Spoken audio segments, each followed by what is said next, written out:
my name is Sam, and welcome to my YouTube channel. A while ago, I made a post on YouTube where I told you that I was back in Italy at the beginning of January, on top of my Christmas holidays. So today, I will tell you why I was there. We'll talk about my Christmas and New Year's, and please do let me know in the comments how you spent your holidays. And before we start, it would be amazing if you could like this video and subscribe to my channel. And now, let's get started. It was a very eventful couple of weeks, for good and bad reasons, so get ready. So let's start from the positives. So I went back to Italy for Christmas on the 16th of December because I didn't have any shows. Well, I only cancelled my usual karaoke on a Thursday because it's obviously cheaper to fly when it's not literally Christmas Day. And usually, my mum is a teacher, and usually she works until the 23rd. So the first week I would have it would have been an empty week basically because my mum would have had to work, but luckily she was on sick leave, so we spent it together.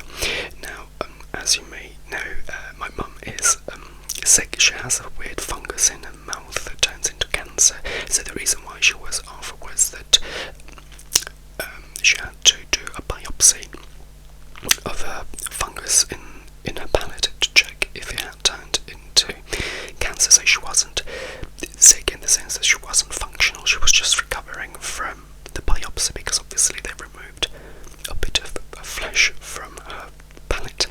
So she was present, she wasn't sick in bed, which was even better. So because my mum is a teacher, she's off from the 23rd of December to the 6th of January because that's a very big bank holiday in Italy, and that concludes the Christmas holidays. And in the past I used to spend the whole 2 weeks with her, if not 3, because I used to go back home a little bit before Christmas. But as I mentioned in my video about how I spend New Year's Eve generally, I will link it here. I don't like spending it at home because my friends are boring, so this was the 3rd year that I decided to spend New Year's away from Italy. So instead of doing the full 2/3 weeks with her, I only stayed until the 28th of December, which is always a little bit bittersweet because I like the idea of spending a decent New Year's, but I'm also sad that I don't spend the whole time with my mum, and financially it would make no sense for me to go from wherever I am in the world back to Italy maybe on the 3rd and to stay until the 6th and then fly back to London. So usually I go back to London straight from wherever I am. This year I went to Torremolinos, which is a very gay little town near Malaga in Spain, and we'll get to that. So I went home on the 16th, the 17th was my birthday, and yes, it was nice. As I've mentioned in my video on Christmas over here, my mum and I love Christmas. I'm very, very gay. I like colours, I like lights. So Christmas is the time of the year for me, and we always try and go and see different cities and towns that do Christmassy things. They do Christmas markets, not because we care about the markets specifically, because we don't, but we like the decorations, we like the atmosphere. And the 24th, so Christmas Eve, we spent with my mum's family. My mum is the first of 5 siblings, so we all together at my grandma's house, and it's more or less 16, 17 of us, depending on who's there. This year, my youngest aunt, who is only 10 years older than me, wasn't there because we live in the north of Italy, and her boyfriend is from the deep south, so there is a long distance between us, and it's very common for a lot of southerners come to the north because there is more work, and it's a very common thing for them to then go back to the south for Easter, for Christmas, for the summer. And usually my uncle-in-law goes back home on his own, so my aunt can stay here and spend Christmas with her family with us, and he can spend it with his. But this year they have a baby, and because my aunt is also, well, not now anymore, but she was on maternity leave, so she had the whole of Christmas off. They obviously, well, it made sense, and it was fair for everyone, for them to go to the south with him. So this was the first Christmas that she missed. I don't think that would be possible in the future, because usually over Christmas she doesn't get the full 2 weeks off, so it would be impossible for her to travel to the south, because it's 9 hours by car, so it is a schlep to get there. But you know, this year it had to happen, obviously, and so it was weird not to have her. We did our usual thing, so Christmas crackers don't exist in Italy. Well, they do now through globalisation, but they're not an Italian tradition. So years ago I started bringing Christmas crackers from England. Well, you can't bring them with you on the plane because they're considered explosives. So I have to buy them on eBay, and the delivery costs are insane, because I think they deliver them from the UK and not from Italy. But hey, they look amazing on the table every year. And we had our dinner. Usually one of my aunts is a cook, and usually she cooks a whole fish-based dinner, which is fairly traditional in Italy. But this year she said she was too tired to do the whole thing. She makes a full-blown blowout for everyone, but this year she said that she couldn't do it, so we resorted to pizza, which I love anyway, but it's not as fancy and traditional as fish is. But first world problem. Then we did our bingo. We always play bingo with prizes that we bring, and that was it. For Christmas Day, my mum wants to go to a restaurant, so we went. But usually it started as a way of gathering all the people that are not in a functional family. So single mothers, mainly mothers, because my mum's friends are mainly women. So single mothers, or like my aunt, whose partner was in the south. But this year, and my brother, but this year my brother has a new girlfriend, and her family invited him to Christmas lunch. So he was not there. My youngest aunt was not there, so it was only me, my mum, and another aunt. So it was a bit weird that it was just the three of us.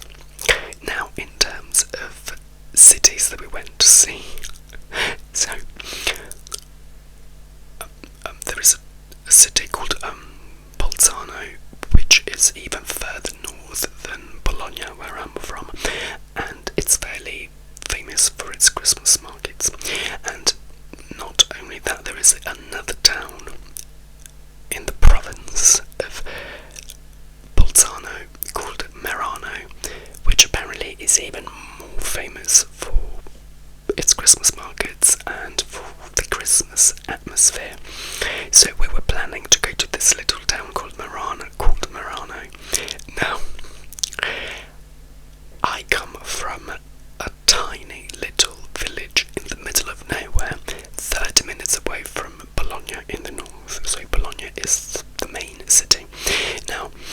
if you want to go anywhere from, like anywhere important from where I live, you would take a train from Bologna and then go to Rome, Florence, all of those towns.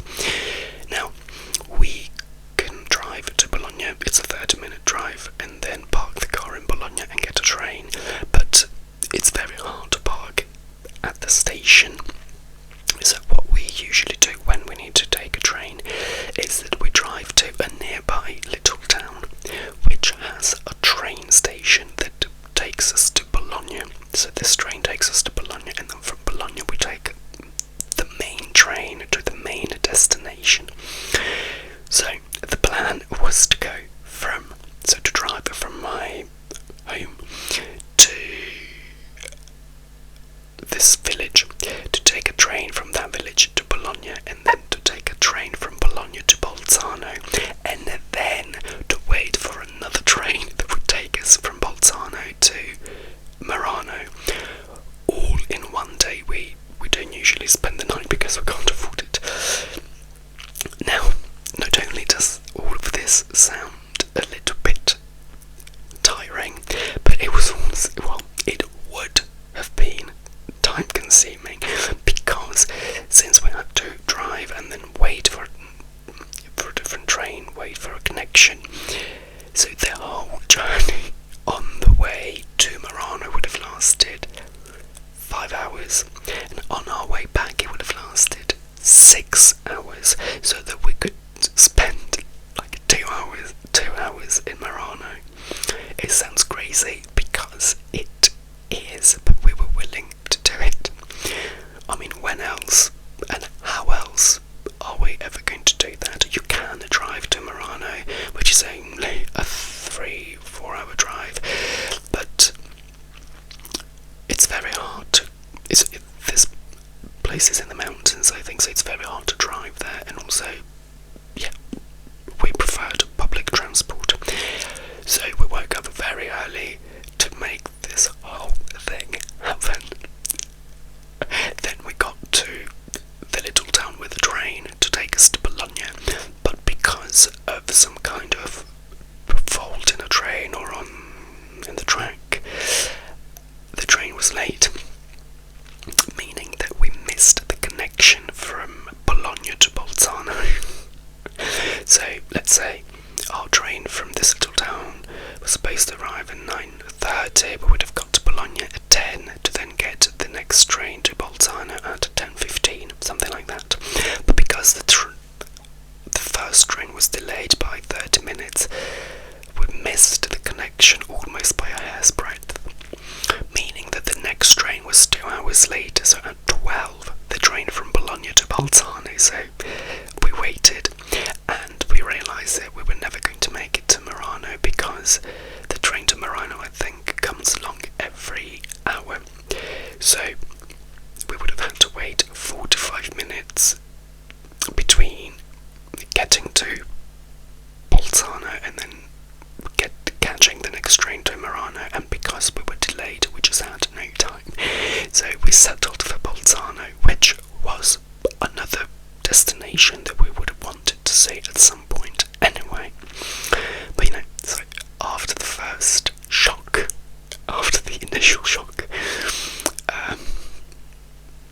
wore off, we embraced going to Bolzano.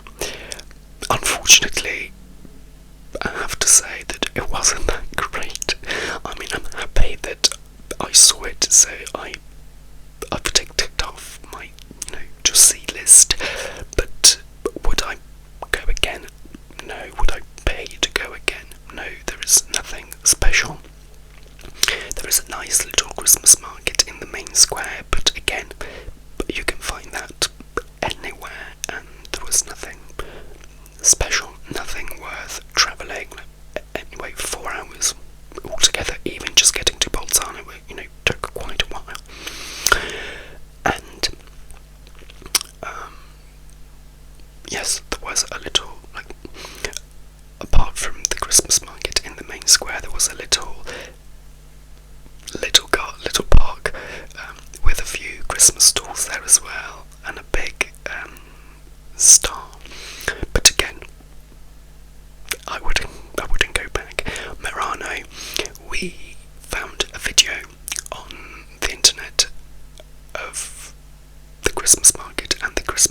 atmosphere, and I have to say that it's definitely worth going to see. But again, I'm not sure I'll ever be able to confirm it through first-hand experience, because I am not sure we will attempt that again next year. I don't know.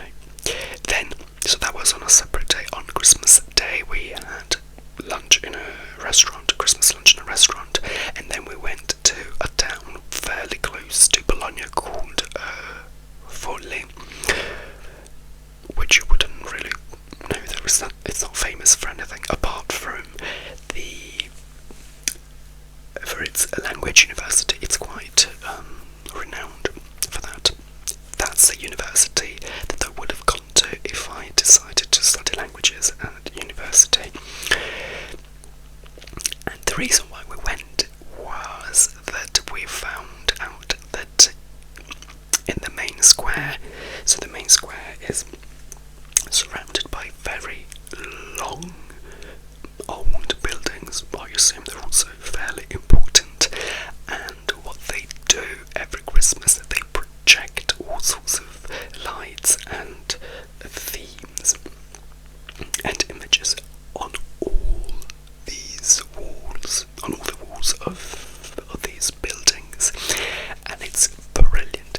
If you look it up online, obviously the colours are a little bit photoshopped, so they look a little bit more stunning than they actually are, but the idea is amazing. And the building with the longest facade, so on that building they projected not only the static images, but every now and then they did a little show, so there was a little, not show, like a little video, and it was really, really nice, and it was perfect time-wise and distance-wise. It was perfect for Christmas for us because it wasn't too far from the restaurant. We could do it in the evening, we could go and come back on the same day, so it was really, really nice. I don't think I took any pictures because, as you may know, I hate taking pictures, and also I am terrible at it, and also I now have a Google phone and it's horrendous, absolutely horrendous. Maybe I should make a video on these terrible phones that I keep saddling myself with. Oh my god, it's just it's like divine punishment. But do go and look it up online if you want to. Now, then, we did the usual Christmas things. We met family, we met friends, and then on the 28th, I had a plane to go to Malaga, but there is a direct flight from Bologna to Malaga, but it was extortionately expensive. Well, we're talking £230. So because I can't afford that, I found a way around that. So I flew from Bologna to Barcelona, and then from Barcelona to Malaga for like £70. So obviously, I went for that option. The whole trip took basically 12 hours, 10 hours, because I think my flight from Bologna to Barcelona was at like 11 PM on Saturday the 28th, and then I landed in Malaga at like 8ish AM, and then I had to go to Torremolinos, which is not far at all. But anyway, it was a long sleepless night because I have sleep problems. I think I could sleep a little bit on the plane, but I couldn't sleep at the airport in Barcelona while I was waiting for the next plane for 5 hours. I just watched a lot of stuff on Disney Plus and Netflix. Now, so a couple of days before that, so maybe on the 26th, I would say my mum started feeling a little bit under the weather, but everyone was sick in Italy, and they still are. It was literally, it was a massacre. Everyone was sick. So I just thought that she was a little bit weak, also, from Christmas from, the biopsy still, and we thought nothing of it. Then she drove me to the airport. We went for dinner, she drove me to the airport, and then when she got home, she sent me a text to say that she already missed me and that she wasn't feeling very well, so she was just going to bed. Now, again, we thought nothing of it. Then I got to Torremolinos in Spain, and a couple of hours after I landed, I was told that my mum had she had meningitis. So, in the morning, she sent a voice note to one of my aunts, and she couldn't really make out what she was saying, so because my aunt was in the area, she said, let me just go and check on my mum. And luckily, she did go, because my mum was semi-unconscious. She could just about open the door, but apparently she'd been throwing up the whole night. She hadn't slept, and they called an ambulance, so they took her to A&E, and it turns out that she had meningitis. Now, I received this call after I had just landed in Torremolinos after, again, a sleepless night. I had literally just seen my mum 12 hours beforehand, and I didn't really know how to react. I was so tired to even have any kind of emotion, good or bad. And also, I didn't know what to do. In the American films, people just book the next flight to go home. I don't have that kind of money, so even just doing that, never mind the thought, but physically actually being able to make that happen is very hard for me. And again, I was so stunned and speechless that it almost did not register that the thing, was serious, because meningitis is no joke. And I also started having very selfish thoughts. Obviously, I had literally just landed in Torremolinos. I was looking forward to spending 5 days with my friends. The plan was to stay there from the 29th to the 3rd. That was one of my very few holiday with friends, and because, as you may know now, I literally have no money to even eat at the moment. I don't think I'll be able to afford any other holidays anytime soon, so I really wanted to make the most of this last one. And also, I didn't want to spend the money on a flight back because I don't have it. I need to use it to eat. And so I had these selfish thoughts, which I know are normal, but since I am very close to my mum, I always knew that I had these selfish thoughts, but I always hoped that when it really came down to it, I would be able to go past them. Now, I did go past them because I did book a flight, but so I think that what matters is your actions, not your thoughts. I mean, again, whether I was happy to fly back or not, what matters is that when it came down to it, I decided to go. So I would never condemn or blame anyone for having the thoughts, but because it's my mum that I'm talking about, and I am very close to her, I was very disappointed in myself for even having these thoughts. I would have wished that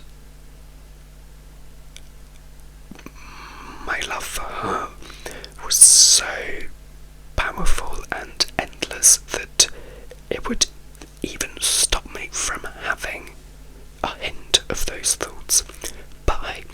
So I spent the whole night in tears with my friends who, bless them, did not really know what to do with me anymore, because they didn't know how to console me.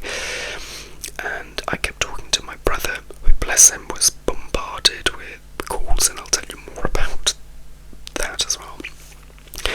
And based on what the doctors told him, so she wasn't going to die. So even he kept telling me not to come back because there was no need right then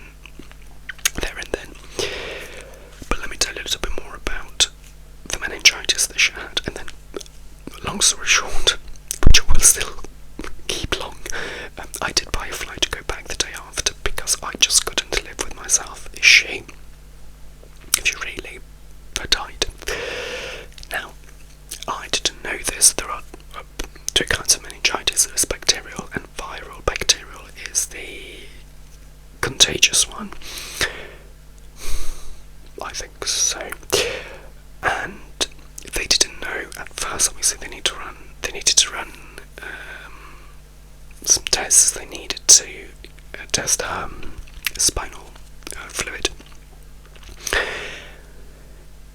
It turns out that she had bacterial meningitis, but not the contagious kind, because I did not know this. She caught it through food. There is one specific kind of meningitis that you catch through eating food.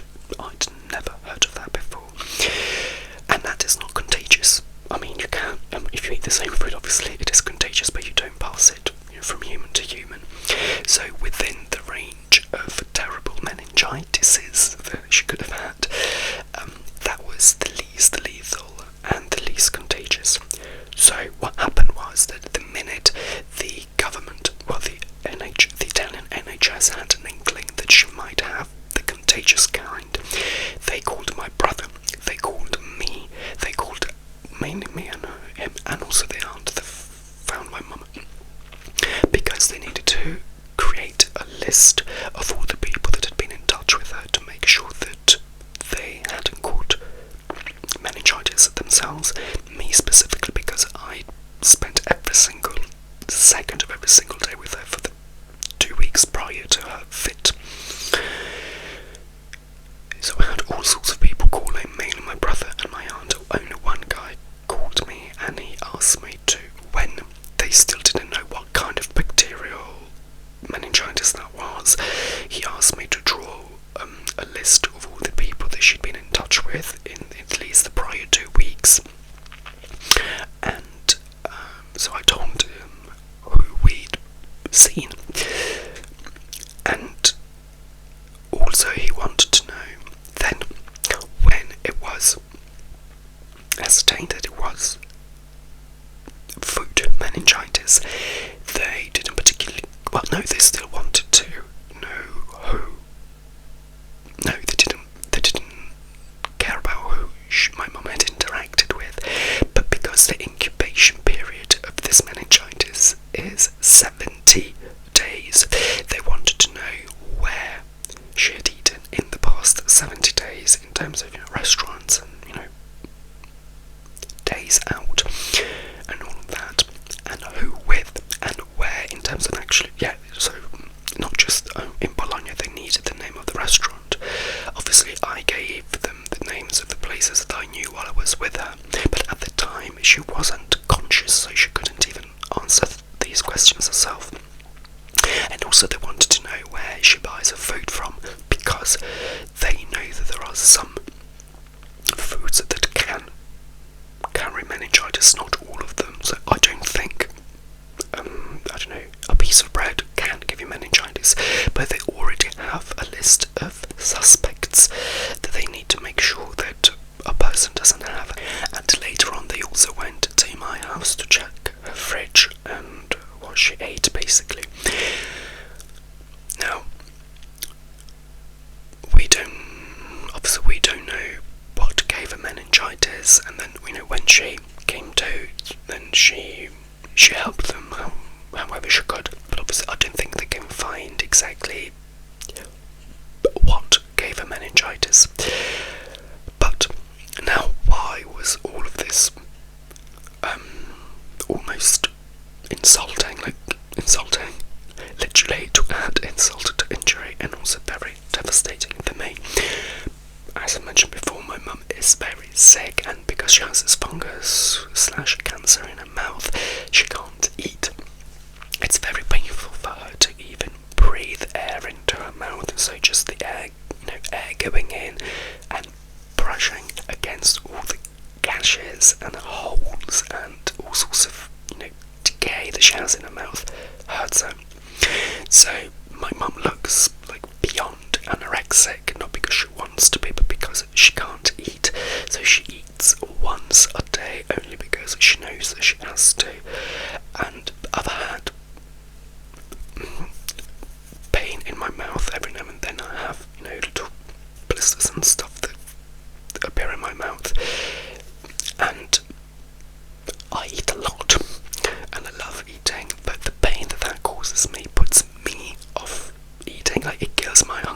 So I can know, and in the past I used to argue with my mum a lot. I used to, verbally attack her a lot. We used to fight a lot about the fact that she had to eat and she had to plough through the pain. But then, when I then realised that when I go through these moments, even I struggle to eat, and I know that this pain is going to go away, so I know it's just a week or so, I then stopped insisting, because if I lost my hunger and my appetite, for those 2 little blisters that I had in my mouth, I can't even imagine what it must feel like for her to have her whole mouth and tongue constantly plagued by pain like that. So I understand. But the joke of it all was that of all the kinds of meningitis that she could have caught, she caught the one that you catch through food. I mean, what an offensive joke. It's not even funny. I mean, really? She would have been, unlucky either way. I mean, okay, no matter what kind of meningitis you get, it's still bad. But the insult of catching the one through food is just beyond me. Beyond me. Now, how did I feel about that? I thought my mum was going to die, and meningitis is no joke for anyone. But again, my mum is sick. She is sick. She's been sick for 30 years. I don't know how she made it to 60, and we celebrated her 60th birthday here. I genuinely don't know how I don't know how she's here. And I don't mean this lightly. I mean, it's terrible to know that your mum should be dead, because scientifically she should be dead. And I know that we all know that we live on borrowed time, because anyone can die at any moment for whatever stupid reason. But it's one thing to just generally know that even I could have a heart attack here and now while I'm filming this, but we hope that it won't happen. But she is very sick. She is sick, and not only does she have this disease, she has all sorts of other things. So she really should not be alive. And, wait. Not only did she catch meningitis, but she also tested positive for COVID. So she was, her general sick, meningitis and COVID. And I thought that was it. I mean, what more can you do to this poor woman? I mean, if you have to kill her, this is the time to do it. What more could you possibly come up with to strike it down? And the problem was that she was unconscious the first day, and the absurdity of it all was that the full-blown meningitis started on Sunday. So I left on Saturday, I landed on Sunday. That's when she had meningitis. I then spent that one night in Torremolinos, and then I booked a flight to go back the Monday. Unfortunately, if everything had gone to plan, because you wait for this, if everything had gone to plan, I would have landed in Italy at 6 p.m. in Bologna, at the airport, meaning that I would not have been able to go to the hospital and see her that day anyway, because of visiting hours. So I would have been able to see her on Tuesday, but my fear was that she might die on Sunday or Monday. So that's also one other thing that selfishly made me consider not going back, because I thought, well, if she dies today, I will not see her alive again anyway.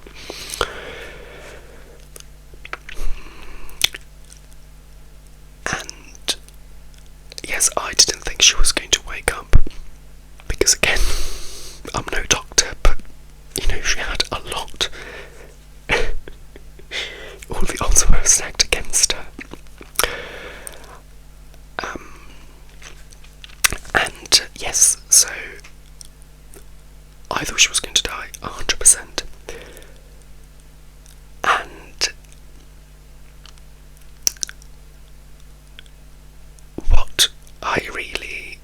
what would have killed me was to know that she had died thinking that I'd abandoned her. I mean, to be honest, she would not have thought that, because she would have been dead. She would not have been awake enough to even realise that. She would have just died. Okay, yes. But let's say she had waken up for a couple of hours and then died the day after. Obviously she knew where I was, and she knew that it was physically impossible for me to just, materialise myself there. But I didn't want to die knowing that I had consciously decided to abandon her. So even if I was never going to see her again, I was hoping she would wake up, and I was hoping someone would tell her that I was on the plane to get to her.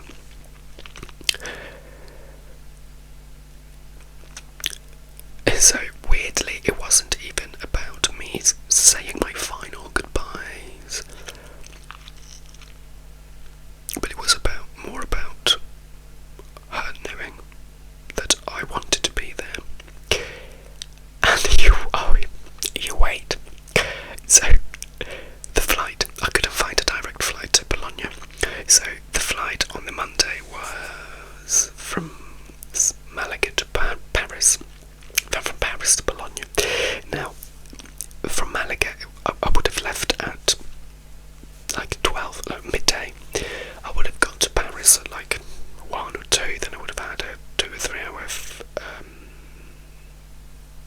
layover. No. The layover would have been 45 minutes. It was Air France, so the same company for both flights, but the layover would have been 45 minutes. And I asked my friends if I miss if I miss the connection for whatever reason, well, due to a fault of the company, then will I be stuck in Paris, or will they make sure that I get to Bologna? And they said that since it's the same company, they need to make sure you get on the next flight to Bologna.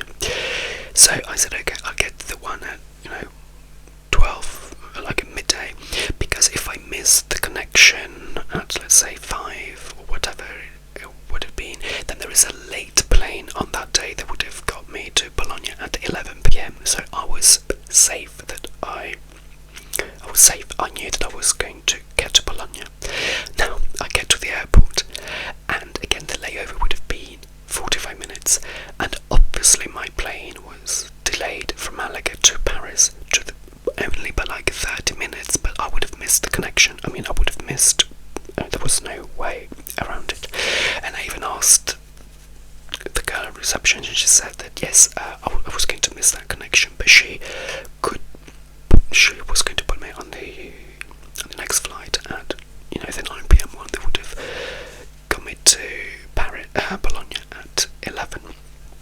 Now I was obviously willing to do that. I was willing to put myself through another 10-hour flight after I had literally just done the other one from Bologna to Torremolinos.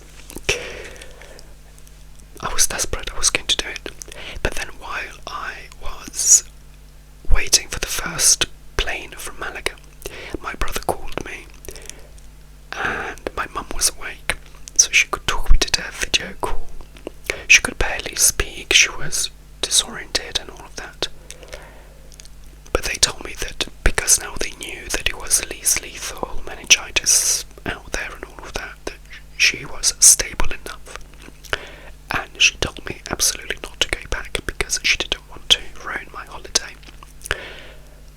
And after a lot of crying at the airport, like only I know how to, we decided that I wasn't going to go. Also, because again, I would have had to be in international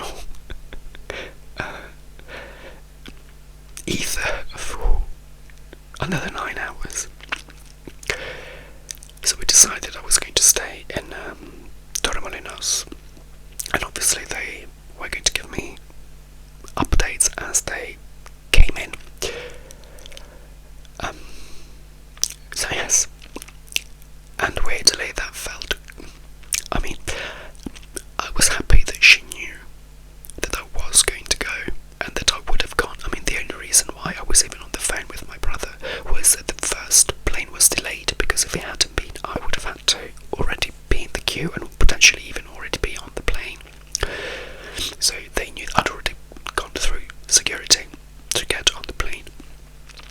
So I wanted her to know that I was doing my best to be there, and she knew that. Also, she didn't want to talk, she didn't want to see anyone, so obviously my brother and my aunt, they were there because they had to be, but she didn't want to interact with anyone because she was exhausted. But again, obviously I wanted to see her more. Now that I knew that she knew that I hadn't abandoned her, I wanted to see her for myself, because that could have been our last time ever, so I wanted to say a proper goodbye.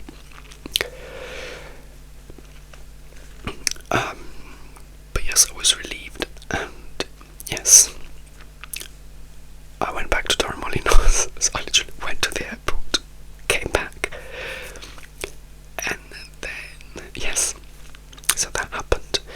Then she spent 14 days in hospital. Now, what we decided to do was that because I needed to study coding urgently and seriously, because as you know, I don't have a job and I need money to eat. After my holiday in Torremolinos, I just came back to London because she was stable enough and she wasn't in any immediate danger or risk. And I need to study, unfortunately. It's not even that I can't afford to fly back, which is also true, but it's also that I need to study because I have not only do I not have a job, but I don't even have the prospects for a future because I don't even have the skills to apply for a normal job. So that's what I'm trying to acquire now. So we decided there was no need for me to go. Even my brother was very adamant that I should not go back home. There was no point in wasting time and money, also because we live in the middle of nowhere, so even me going back home means that other people need to be put into motion, into action, so they can take me to my house. So it's also inconvenient for a lot of people. Then the week after, my mum asked me to go back home, not for her, but to give my brother and my friends and family a bit of a respite because they kept going to see her every day. So she asked me to go so I could go to hospital myself and leave everyone else home. So I came back on Friday. I came back to London from Torremolinos on Friday the 3rd of January, and then the Friday after I flew back from Friday to Wednesday because then I have a show every Thursday. So I spent 4 full days there, and thank God I was there because my brother fell ill as well. So he was on sick leave as well. So, and one day I had to take him to A&E because his doctor suspected he might have either pneumonia or bronchitis. So I did. It wasn't a full-blown A&E, it was a step before A&E that now exists in our area. So we did 5 hours of that, and then I went to hospital, which is in the city centre. So getting to the hospital takes around an hour and 15 minutes, and then back. So yes, I could, I was happy to do it. Obviously, I was happy to see my mum, and I cleaned and tidied up the house a little bit for her, and then she was discharged on the Wednesday that I came back, the same day, and I was planning to go back, so to come back here on Wednesday to do my show on Thursday, and then I had another show last Saturday. I'm shooting this on the 3rd of January. And then I was planning to go back from the Sunday to the Wednesday, just again to be with her when she was at home. But I was committed to doing it, even though that would have meant that I could not study properly. And my mum, I told her that if she wanted me to go back, she had to pay for the flights, because I physically couldn't afford them. So even the first time I went back home, she paid for, but it was very, very cheap.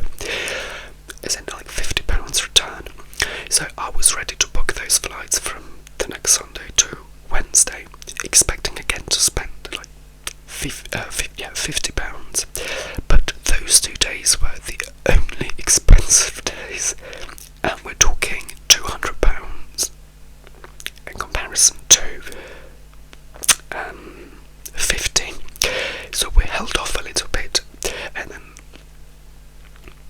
after we decided to wait like an extra day, I thought maybe, I saw that as a sign, and I said, if my mum doesn't urgently need me, I have to stay in London and study, because it's paramount that I do that, because my situation is tragic. I know I keep banging on about it, but it is tragic. So I talked to my brother, and he said that there was no need for me to go back home, because now that he's back to normal, he goes to see her every lunch break and every evening after work. Obviously we have friends and family who can do the same, so she's not alone, and it makes more sense for me to stay here and study. And I hate that. I hate the fact that this time it's not even about money, it's about the fact that I need to build a future for myself.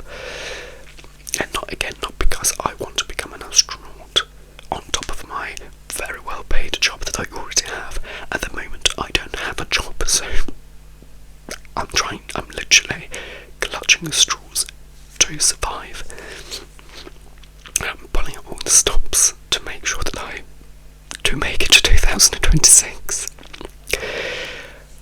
Also, now I'm going to tell you one more little thing, and then I'll tell you about Torremolinos, which is nice. I told you that in December my mum did a biopsy on a palate to see if her fungus had turned into cancer. Well, guess what? It has turned into cancer, meaning that around February she will have to undergo one of her standard procedures to burn off that part of the palate that is now cancerous.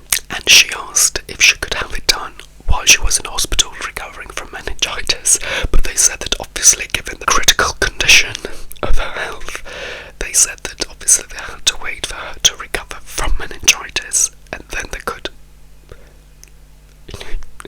do more after that. So there is a chance that I might have to go back in February to look after her, even though this is not a disabling surgery in the sense that she will be self-sufficient. It will be more a matter of tolerating the pain in her mouth and waiting for her palate to heal. But she'll be able to walk, talk and eat, so she won't need any physical help, but we will see. Now, back to a more cheerful note. How was Torremolinos? Torremolinos was a very nice little town. I loved it. It's very, very nice. It's very pretty, I find. It is a very gay area, but I have to say that for New Year's Eve, it's just not what I was looking for. I wanted a big party. First of all, as I've mentioned before, I like fireworks, so that's all I want on New Year's Eve. Now, although this town is very gay, it's the only town in the area where fireworks were legally banned, so there were no fireworks, and when I found out, I was livid, absolutely livid. But hey, I have to say, compared to Gran Canaria, where I've been before, so Gran Canaria is the gay area is a party every day, all day, all night, every single day, and I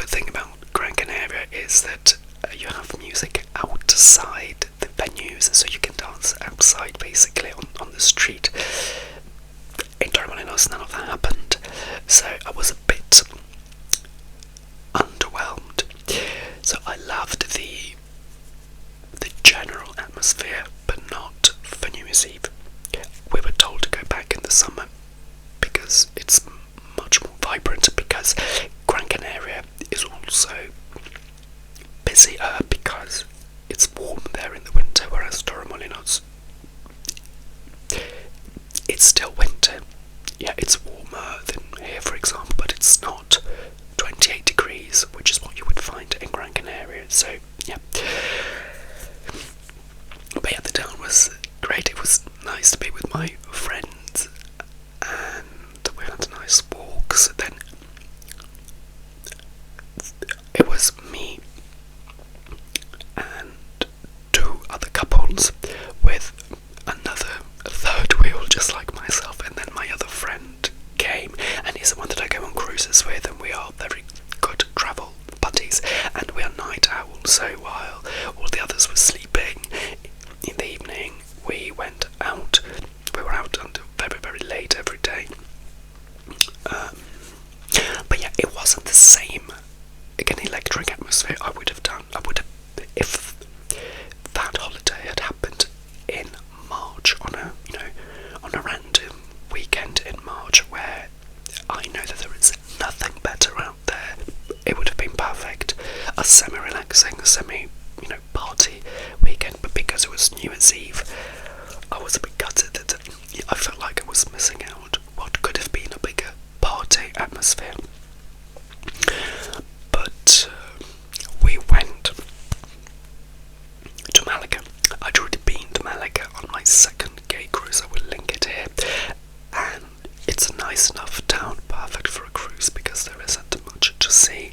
But we went there to see the Christmas lights, and oh my god! Again, I tried to take a picture, but it just I won't insult the lights by posting it because my phone is crap. You have to Google it. The lights were, I don't even have any words in any of the languages that I speak. They were divine, they were celestial, they were stunning, glorious, majestic. It felt almost like those American films. There was this one street surrounded by shops, and they had these sort of angels hanging between two lampposts, and even the lampposts were covered in like frilly like gold and silver things, and it was like 200 meters worth of it. It was insane. It was amazing. I couldn't believe it, and the amount of work that has gone into it and money. I mean, wow. So I highly recommend Malaga for the Christmas lights. But what a lot of people do, since Torremolinos is very small, gay or straight people go to Torremolinos as their base, and then they travel to different destinations. Malaga is only a 20-minute train journey from Torremolinos, which is very convenient. Then you can go to Seville, you can go to Granada, although they are fairly far, so you need to take a car. But there are a lot of different places that you can go to, so that's what a lot of people do. But yeah, if you ever manage to go to Malaga for the Christmas lights, you will not be